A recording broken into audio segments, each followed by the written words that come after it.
सबसे पहले आपकी प्रतिक्रिया चाहता हूं, बीएसपी सांसद मलूक नागर जी। नागर साहब, राकेश जी आ रहा हूं आपकी प्रतिक्रिया लेने उसके बाद।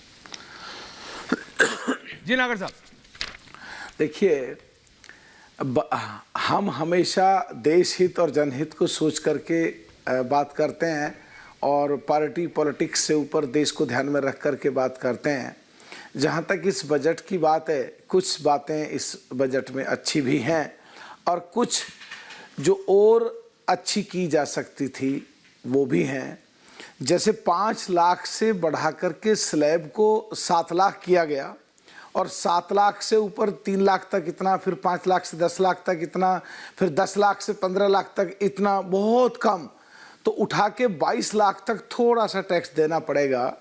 इसके फायदा क्या होगा कि जो अभी 5 या 7% लोग इनकम टैक्स फाइल कर रहे हैं देश में, वो ज़्यादा से ज़्यादा संख्या में बढ़ेंगे और टर्नओवर बढ़ेगी बैंकों में लोगों की, और देश की जो टर्नओवर निकल करके आएगी वो बहुत तेज़ी से ऊपर बढ़ेगी, देश की इकोनॉमी बढ़ेगी और देश $5 ट्रिलियन की तरफ को आगे बढ़ता जाएगा। ये अच्छी बात है।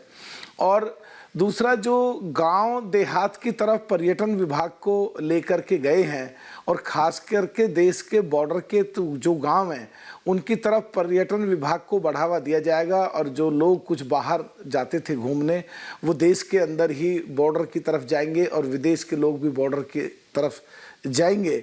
और ख़ास करके ये 370 हटने के बाद जो जम्मू और कश्मीर का जो बॉर्डर है, जो हिंदुस्तान और पाकिस्तान का जो बॉर्डर है, जो जम्मू कश्मीर है, वहाँ पे जो वहाँ के जो गुजर मुसलमान हैं उनकी तरफ को जो बढ़ावा दिया, इसको भी हम अच्छा मानते हैं।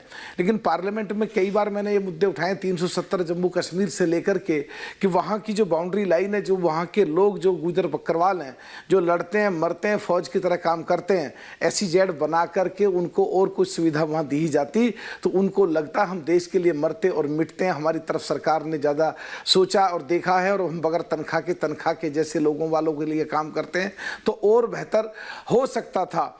दूसरा, जो किसानों के सेक्टर में जो एग्रीकल्चर इनकम है, जब से देश आज़ाद हुआ और अभी तक एग्रीकल्चर इनकम एग्जम्प्ट है, और जो एग्रीकल्चर के इक्विपमेंट हैं जैसे ट्रैक्टर है, ट्रॉली है, हैरो है, टीलर है और बहुत सारे और जो ट्यूबवेल है उसमें पाइप लगते हैं और बहुत सारे तार लगते हैं, खंबे लगते हैं, बहुत सारी चीज़ें जो किसान को खरीदनी पड़ती हैं, तो उन पे कोई टैक्स नहीं लगना चाहिए था। GST लग रहा है, उनको हटाया जा सकता था और देश के किसानों को उस तरफ आगे बढ़ाया जा सकता था। जो सरकार डबल आय की बात करती है उनको लगे सरकार हमारे बारे में अच्छा सोच रही है। तो कुछ चीज़ें अच्छी हैं और कुछ चीज़ें और इम्प्रूवमेंट करी जा सकती थी। तो कुछ चीज़ें हिट भी हैं और कुछ चीज़ों की गुंजाइश बहुत ज़्यादा रह भी गई है। इस बजट को अगर देखना तो 2018 के जो 2019 में चुनाव होना था, अभी 2024 में जो चुनाव होना है उसकी तरफ ध्यान रख करके काफ़ी कोशिश की गई अच्छा संभालने की।